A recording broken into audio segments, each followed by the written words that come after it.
Deep in the forests of northern Thailand, there is a tradition that has existed for over a century. Monks live alone in the jungle. No television, no social media, no constant noise, just the forest, the breath, and the mind. These monks are not running away from life. They are running toward something most of us have forgotten how to find. They call it letting go. And what they have discovered through decades of silent practice is something that modern psychology is only now beginning to understand. Holding on is the source of almost all human suffering, and letting go is not weakness. It is the most courageous act a human being can perform. Today, we explore the Thai forest tradition, and we ask the question that might change everything for you. What are you holding on to that is slowly destroying you? The Thai forest tradition began in the late 1800s with a monk named Ajahn. He was dissatisfied with the comfortable, ceremonial Buddhism of the city temples. He wanted something real, something that actually worked. So he walked into the jungle. He lived under trees. He meditated in caves. He sat with his fear, his loneliness, and his restless mind, and he did not run from any of it. He sat with it until it dissolved. What he discovered was not a religious doctrine. It was a technology of the mind, a set of practices so precise, so powerful, that they could transform even the most anxious, most restless human being into someone capable of profound peace. And the central practice, the one that underlies everything in the Thai forest tradition, is this non-attachment. Now, when most people hear the word non-attachment, they think it means not caring, not loving, becoming cold and distant. This is a complete misunderstanding. Non-attachment does not mean you stop loving people. It means you stop trying to control them. It does not mean you stop enjoying beautiful things. It means you stop clinging to them when they change or disappear. Think about the last time you suffered. Really suffered. Not physical pain, but emotional pain. Almost certainly, at the root of that suffering was attachment. You were attached to how things were supposed to be. Attached to how someone was supposed to behave. Attached to a version of yourself or your life that no longer existed. The monks of the Thai forest tradition have a saying, "The river does not hold onto the water, it simply lets it flow." So how do we actually practice this? How do we let go not just as a concept, but as a lived experience? The Thai forest monks offer us 3 practices. The first is called noting.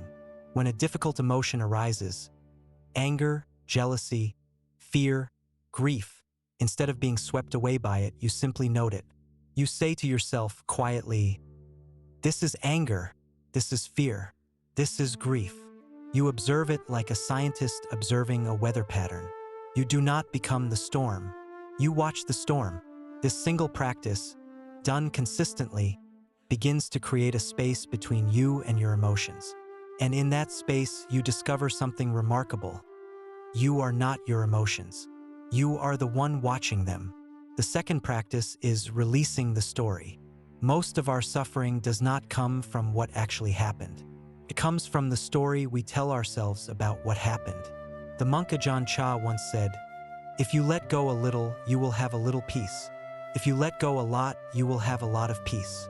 If you let go completely, you will have complete peace." The story you are telling yourself about your past, about what was done to you, about what you lost, about what you should have been, that story is a cage, and you hold the key. The third practice is sitting with discomfort. The Thai forest monks deliberately sit in uncomfortable positions, in hot weather, in silence, for hours. Not because they enjoy suffering, but because they are training themselves to discover something crucial. Discomfort is not the same as danger. Most of what we run from, boredom, loneliness, uncertainty, is simply discomfort. And discomfort, when you stop running from it, loses its power over you. There is a story about Ajahn Chah, one of the most beloved teachers of the Thai forest tradition. A student came to him in great distress. His beloved glass had broken. He was devastated. Ajahn Chah picked up a piece of the broken glass and held it gently. He said, "I already consider this glass broken. I enjoy it. I drink out of it. It holds my water admirably.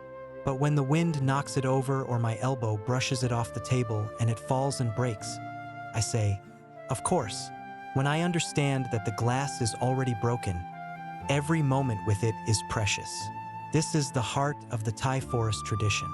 Everything you love, every person, every relationship, every moment of joy is already, in some sense, impermanent. It will change. It will end. This is not a tragedy. This is the nature of reality. And when you truly accept this, not just intellectually, but in your bones, something extraordinary happens.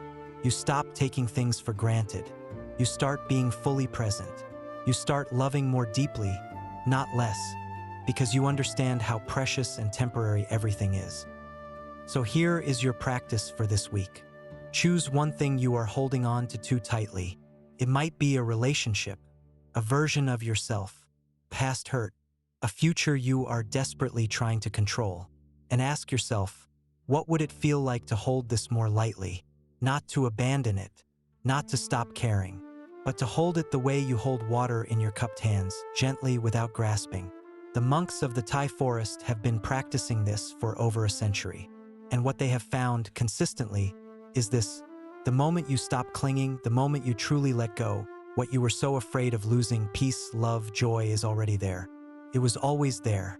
It was just hidden beneath the weight of everything you were holding on to. If this video gave you something to think about, please subscribe to Zenith Mind. We release new videos every week, exploring the ancient wisdom of the East and making it practical for your modern life. And in the comments below, I would love to know, what is one thing you are ready to let go of? Share it. Sometimes saying it out loud is the first step. Until next time, be well, let go.